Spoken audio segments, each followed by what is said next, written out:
Well, although I've only been living in Derbyshire for 3 years, one of the most interesting places I've come across is Magpie Mine, which is about 3 miles west of Bakewell. I'd like to introduce you to it through the structure I've highlighted here with um, a few words of background and then a brief history of Magpie Mine, although people are far better qualified than me to address that. And then my experience of a trip into the sough, which is the drainage channel, bringing water out to the River Wye, and finally some more recent developments. Well, lead mining in the Peak District goes back to the Roman era when lead ore, otherwise known as galena, could be found close to the surface. By the 16th century, miners were having to sink vertical shafts to reach the rich mineral veins. And during the busiest period from 1600 to 1800, Derbyshire had an amazing 25,000 mine shafts. The mines were governed by the ancient Barmot laws, which allowed anyone to prospect for lead, but disputes would be settled in a court at Wirksworth.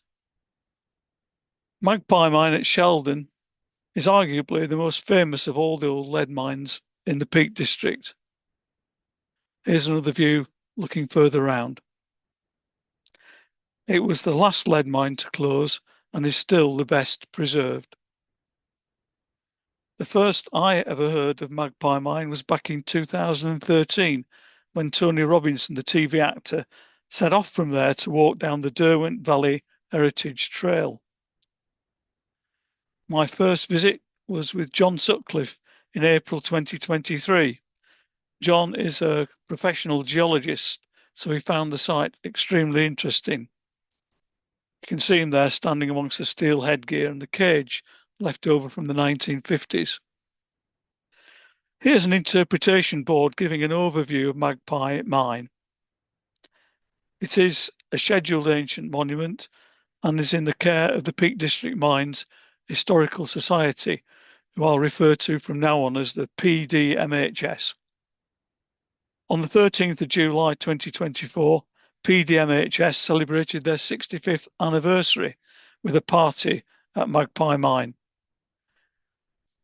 There was a barbecue and music, and then the next day I tagged on to a trip into the sough, to which I'll say more a bit later on. So now a brief history of Magpie Mine. And there are interpretation boards up around the site, such as this one, summarising the history. But the most authoritative version of the mine's history was written by 4 members of the PDMHS way back in 1980. Despite me being a relative newcomer to Derbyshire, I've drawn from this publication and various others to have a go at summarising the history, which goes right back to 1740 when the first recorded extraction of lead ore took place. Might be an idea if you're interested just to freeze the video at this point and study that at your leisure. Several mines were operating in close proximity, and there was always disputes whenever miners broke into the same vein. Sometimes the rival miners used fire and smoke to drive out their competitors.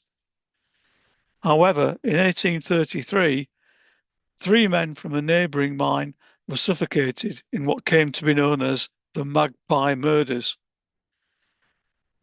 Later, some 24 miners were put on trial, but eventually they were all acquitted. Nevertheless, the widows were said to have put a curse on Magpie Mine. The mine reopened in 1839 when John Taylor, a well-known Cornish mining engineer, consolidated the separate workings into one business. They deepened the main shaft to over 680 feet, although flooding was a constant problem. This large stone building housed a Cornish beam engine. It was installed in 1840 to pump water to the surface. The mine shaft and all the workings going off to the side kept going deeper and deeper, looking for the next lead veins. But eventually they reached the natural water table, which drained towards springs at the side of the valley. In 1869, a new larger engine was installed in the same building, but by 1873, so much money was being spent on coal that the decision was made to blast a drainage tunnel known as a sough, and you can see that as the blue line shown at the bottom of this diagram. This would be a much more efficient way of removing water because it only needed to be pumped up to the sough and then it would flow out to the surface. It took 8 years, but eventually the sough was driven all the way through to Magpie Shaft and water began to flow into the River Wye, situated about 570 feet lower and just over a mile away. So now something about my trip into the sough. Here's a photo of the entrance where water discharges into the River Wye, and the land around the entrance to Magpie Mine is still owned by the Duke of Devonshire, but cavers are only allowed to enter once every 3 to 5 years to inspect the integrity of the tunnel. On 14th of July this year, I was fortunate to tag on to a PDMHS trip, and it was quite a privilege. The trip was led by Richard Shaw, seen here with Paul Smith doing some barbecuing at the 65th celebration event. The small group of us got changed and set off from a lay-by on the A6. We crossed over the busy road and went down this track to a bridge with the fisherman's cottage you can see just at the other side. Here the River Wye was meandering quietly through the pasture land. We walked past an old mill which is listed for preservation, although that doesn't necessarily mean there's any money available for restoration. This water mill is unusual by having a wheel at both ends. To reach the sough entrance, we continued along the woodland path, and the path actually runs over the top of the entrance. So we're looking down at the outlet into the River Wye at this point. It actually pours out some 8 or 9 million gallons of water every day on average, and this drops perhaps to 4 or 5 million in a dryish summer. I couldn't help but notice a crater in the hillside which was left over from a water explosion in 1966. What happened was part of the sough had collapsed, causing a buildup of water which eventually came bursting out to the surface. That would have been a truly awesome sight. And here's a photo from soon afterwards. In 1974, the PDMHS managed to restore the entrance. So Richard unlocked the steel gate and we all squeezed through a small rectangular slot into a 5-foot diameter concrete pipe. The floor at this point was a bit slippy due to algae and the fast flowing stream.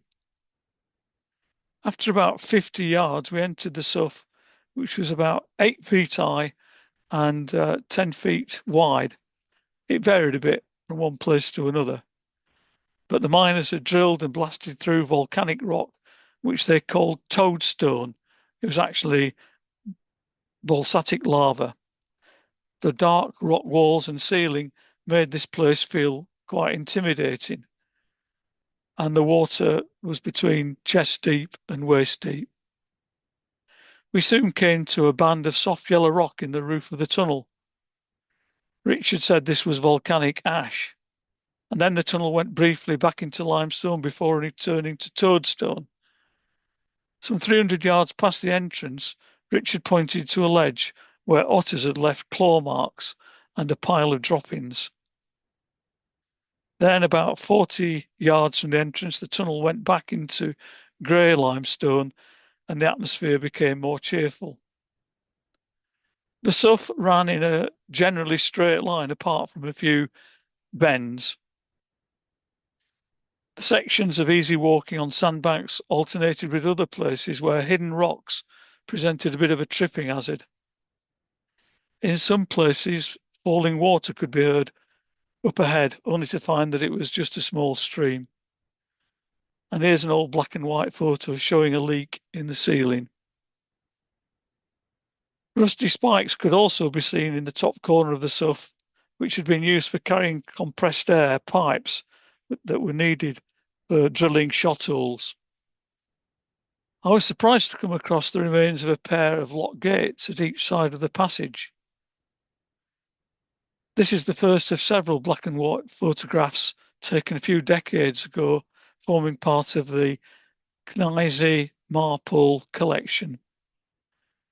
The lock gates would have raised the water level by about a foot. The miners would have loaded rocks into shallow boats for ease of transporting them to the surface. But amazingly, there was no obvious sign of where the rocks had been dumped.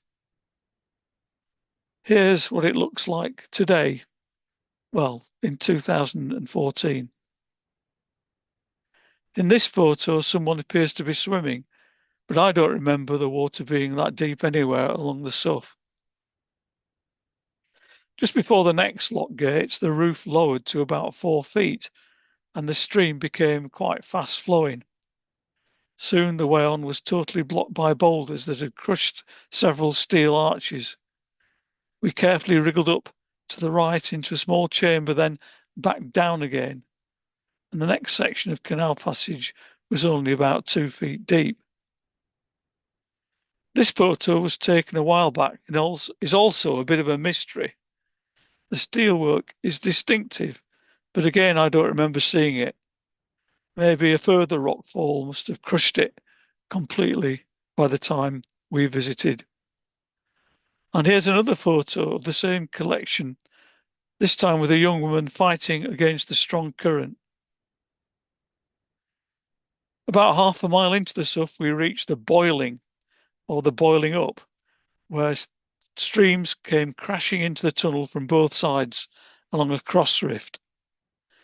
When driving the sough in 1878, the miners had accidentally drained the springs which provided a water supply for Sheldon village, situated directly overhead.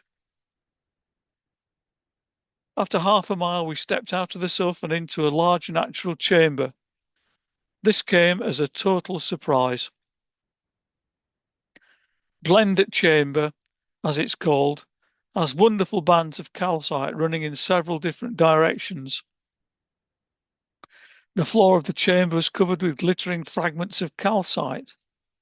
Richard Shaw explained that this amazing geological formation probably started millions of years ago when hot liquids from deep down in the Earth's crust found their way into vertical cracks. These hot liquids were carrying minerals that settled on the walls of small phreatic passages. Here I am again, wearing an orange boiler suit in the style of Guantanamo Bay, whilst admiring a pocket with large, clear dog-tooth crystals. There were other large cavities nearby containing hundreds of tiny purple and sometimes black crystals. After the trip, I came across a scientific paper by Worsley going back to 1976, which said, and I quote, "Mineralization consists of a series of solution cavities lined with fluorite, calcite, sapphirite, and little galena with pyrite. Collectively, they form a pipe deposit." We scrambled up a steep slope for about 60 feet inside the blend chamber, and there was a wall of stacked deads at one side. At the top, several small tubular passages went off across a dry mud floor. After about half an hour of pottering around the blend chamber, the group set off again up the main passage in ankle-deep water. Soon a stone wall appeared to completely block the passage, but there was a small rectangular opening at the bottom. We each wriggled through and found the character of the passage had changed. On the right side was the remains of a narrow gauge railway track, whilst on the other side, a bit lower down, was a knee-deep canal. For the next 2,000 feet, the walking was awkward. The choice was either to walk in a crouched posture along the rail tracks or to stand upright whilst wading in a knee-deep canal. Here's another rusty spike for pipes carrying steam or compressed air. It was quite a surprise to find a rusting trolley still there on the tracks. At last we reached a blockage underneath the Magpie shaft, which could easily be bypassed. However, the passage beyond was a hands and knees crawl, with the roof only supported by a rusty steel framework. At this point, we were just a few yards away from the main shaft. The surface was 570 feet above, but there was no daylight visible due to all the fallen debris. A warning notice was hanging from the roof, advising us to stay out. I returned to the obstruction and followed others who were climbing up a wall and onto a false floor of old pipework. Presumably this had once carried compressed air and steam. Richard said that Magpie shaft was only about 60 feet away, but to get any closer would have meant balancing on rusty pipes with the potential for a 15-foot fall.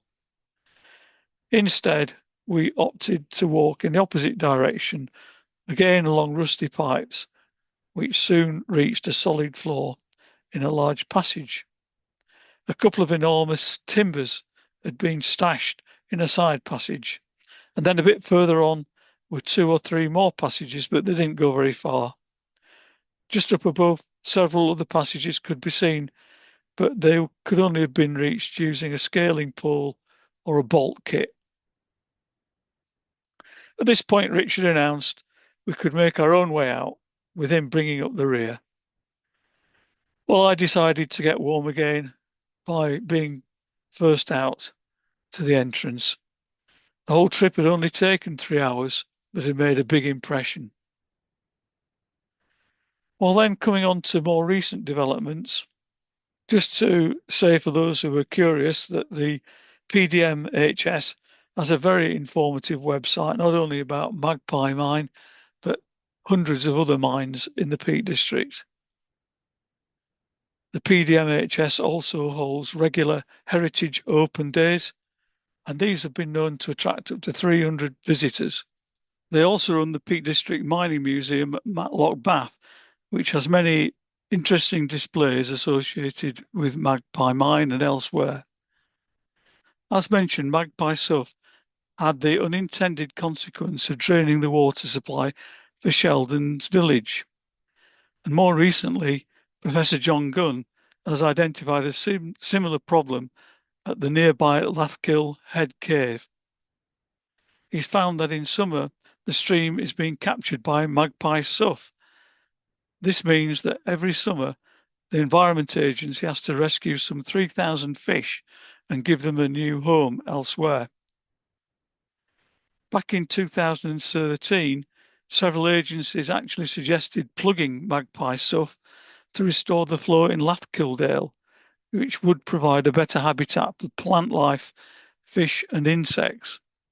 However, the prospect of deliberately plugging Magpie Sough, especially after the water explosion of 1966, would certainly be controversial. Well, in summary, Magpie Mine has a fascinating history and the Sough is well worth visiting, although such opportunities only rarely arise. Thank you.